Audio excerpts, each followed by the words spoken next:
Well, hello everybody. What I need to do today is I need to cover section 1-5 with you. It's a pretty easy section overall over what we call cumulative distributions. I'm hoping that the word cumulative pops out at you, that we're going to be summing things up as we go. And then we're going to turn that into what we call percentiles, which is kind of an easy thing to find once you understand the topic of it. Now, if you're watching this video, there's a chance that you missed your quiz, so let's get in and get that made up right away. Now, what you need in front of you today, you should have your 1.5 class activity right in front of you. And those will be the class examples that I'm going to use today. So I'm going to jump right into the lesson. I'm going to define for you what a cumulative distribution is. It's a function whose values are cumulative frequencies or cumulative relative frequencies. Now remember, the word frequency just means how many. If we're talking about the number of girls in a class, it might be 12. Now remember, relative frequencies is a fraction. It's the fraction of how many out of the total. Now, on your class activity, I'm going to skip through some of this because the slow part is making the graph. But here's a chart that shows the amount of rain in Kansas City, Kansas. I'm not sure what year, but at the end of February, we had 1.13 inches of rain. Now, during the month of February, another 1.02 fell, giving us a total of 2.15. So what I did, guys, is 1.13 plus 1.02 gave me a total of 2.15. Sometime during March, another 2.38 inches fell, giving me a total of 4.53 inches. So we're just going to keep adding those to get our cumulative precipitation. So let's go ahead and continue to fill out the chart. 4.53, your next line looks like it's going to be 7.80. And then 12.35, 17.08, 20.69, 24.31 for the end of August, 28.48 for the end of September, 31.76 for the end of October, 34.06, and 35.51. So guys, there it is. It's just a cumulative precipitation in inches. Now, we're going to answer a couple of questions on it, and we're also going to graph it. I'm going to drop down to C first. C says, when has 1/4 of the yearly precipitation fallen? So what I'm going to do is I'm going to take 1/4 of our total, 35.51. And I'm going to get about 8.87. So we're going to look at what, we don't know the exact day that this happened, but we do know the month. So at the end of April, a total of 7.80, but by the end of May, we're up to 12.35. So somewhere during the month of May. So I know that my C is sometime during May. Like I said, we don't know May 1st and May 2nd, May 3rd, but we know sometime. When I look at D, when has half the yearly precipitation fallen? Well, let's take half of 35.51. So we're knocking around 18 inches, 17.75. Well, not by the end of June, but sometimes during July. Now, what we're going to do now is we're going to graph it. So I've already cheated just a little bit.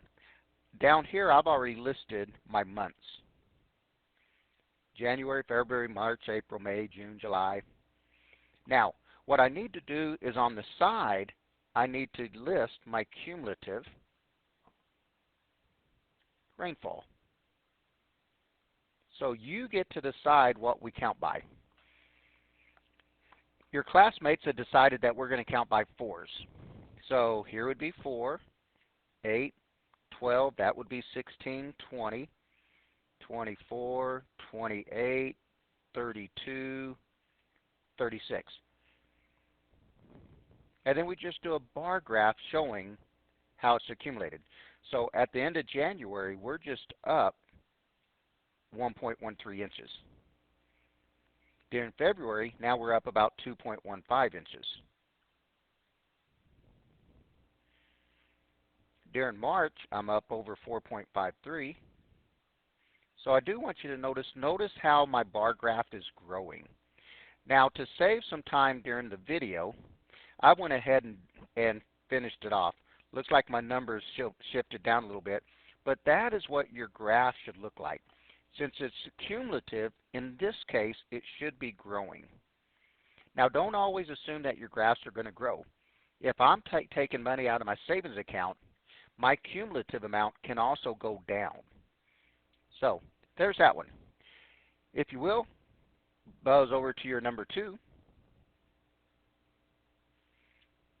Same thing on this one, but this one is going to ask us to create a line graph. So we're going to graph the amounts and then just connect them with their dots. So they try to trick us on this one, summary of registrations for returning students. At the end of Sunday, 155 students had registered for classes.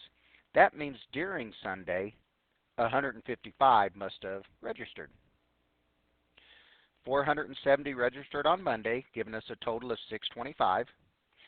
X amount registered on Tuesday, giving us a total of 914. So I'm going to go 914 minus 625. So there must have been 289 students register on Tuesday. I'm going to scroll down. I was at 1168. Some students registered, giving me 1265 total.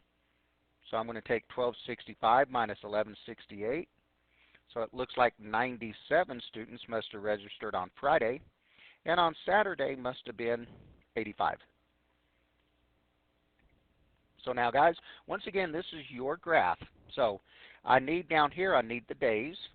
So what I'm going to do is I'm going to call this one Sunday. I'm going to skip one, Monday, skip one, Tuesday, Wednesday, Thursday, Friday, Saturday.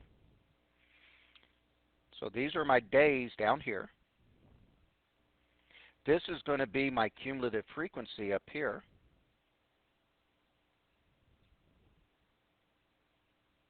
Now, once again, you decide what you want to count by.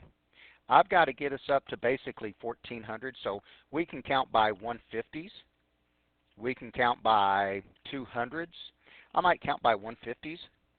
So there's a 150, 300, 450, 600, 750, 900, 1,050, 1,200, and 1,350. Now we're just going to graph.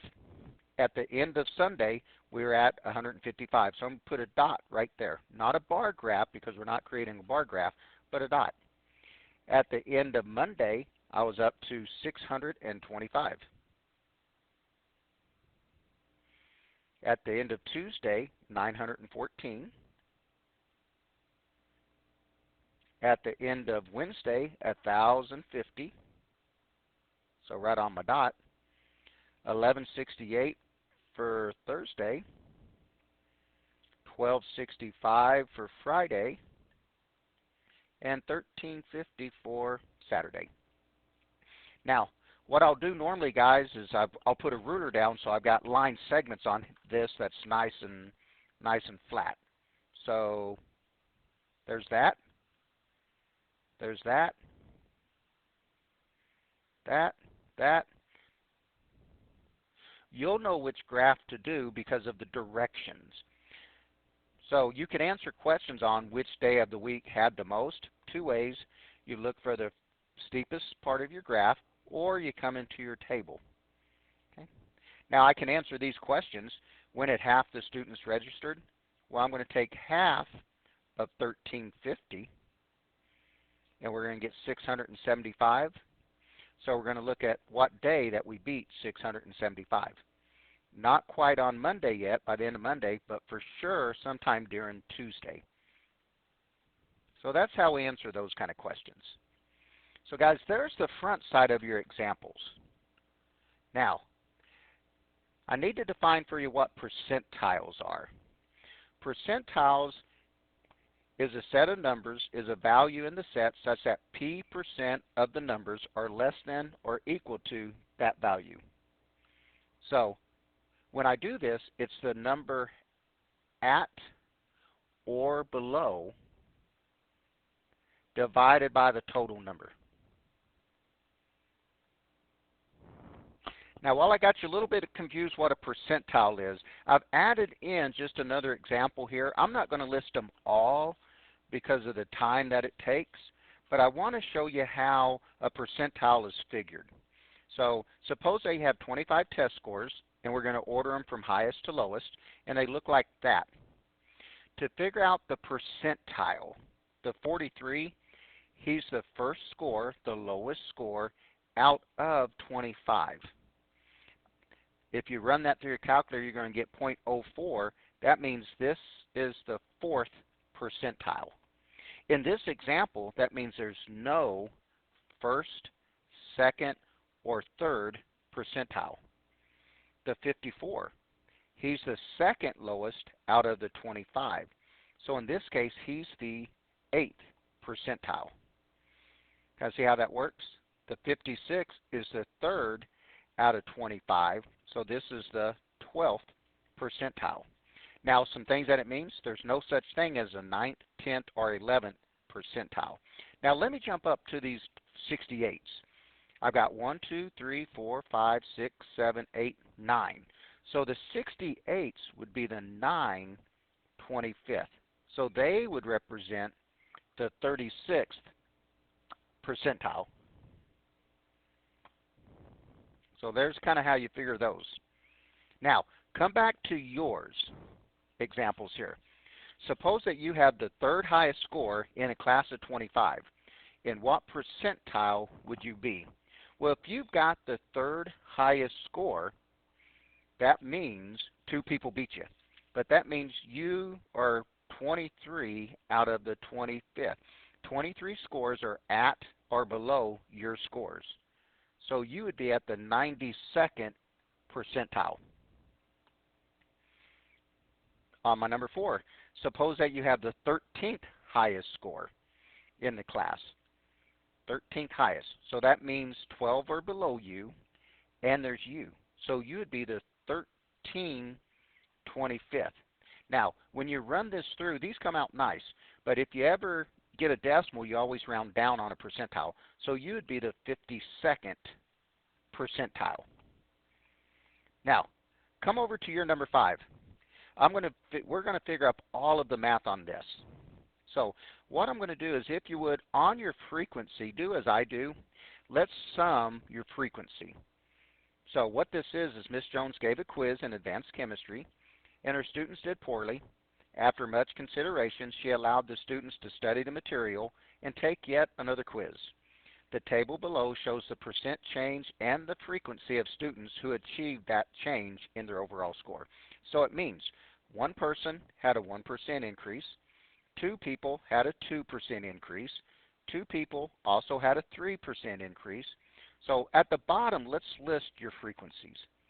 There's 1, add 2 and get 3, add 2 and get 5, add 1 and get 6, 8, 11, 14, 17, 19, 24, 25, and 20. I'm off somewhere, aren't I?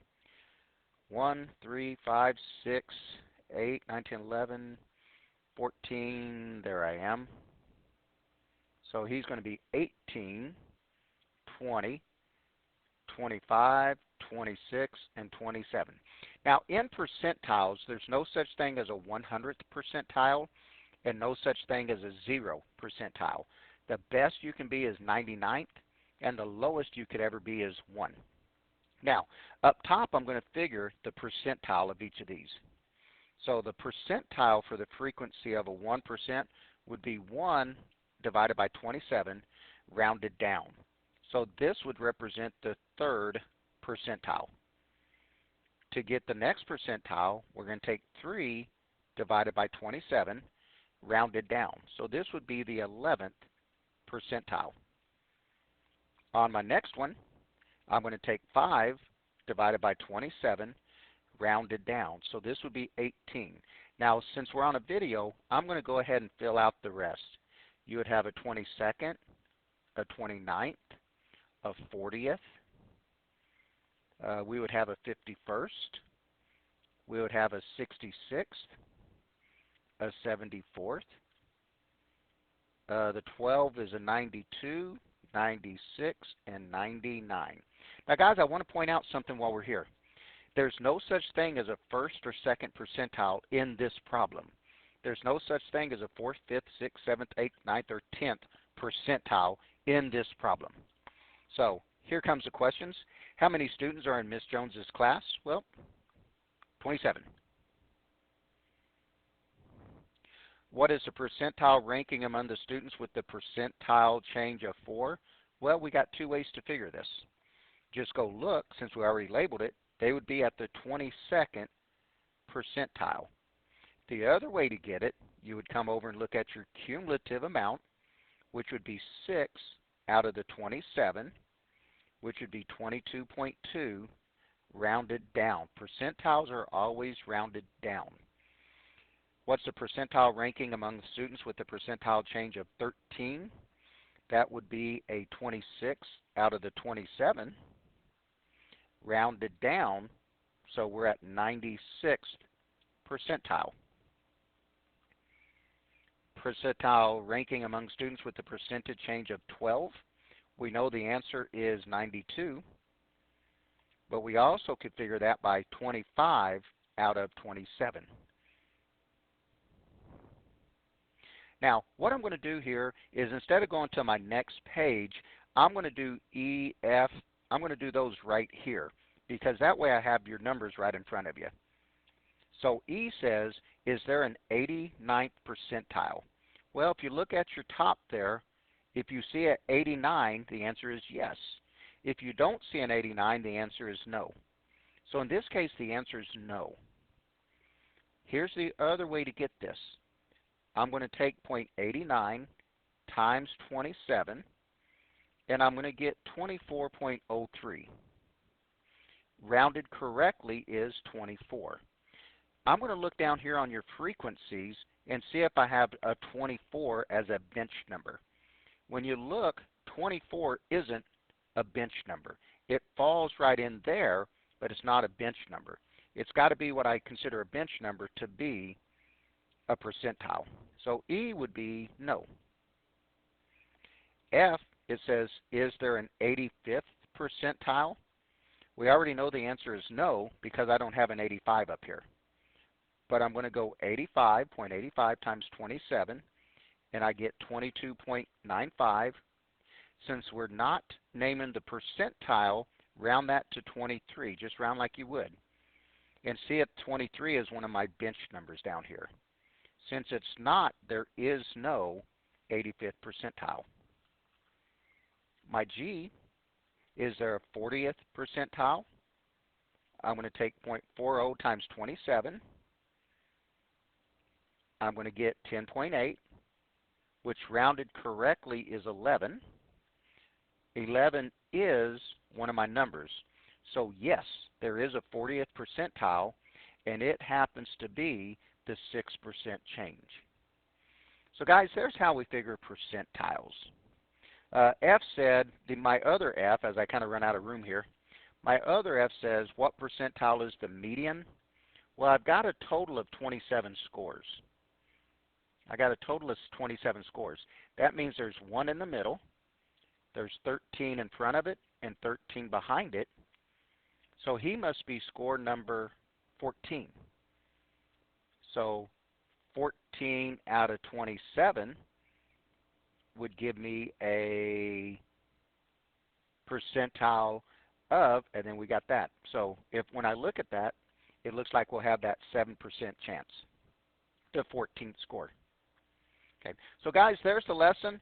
You should also have the homework in front of you. Once again, we'll have to look at some of the problems out of the book.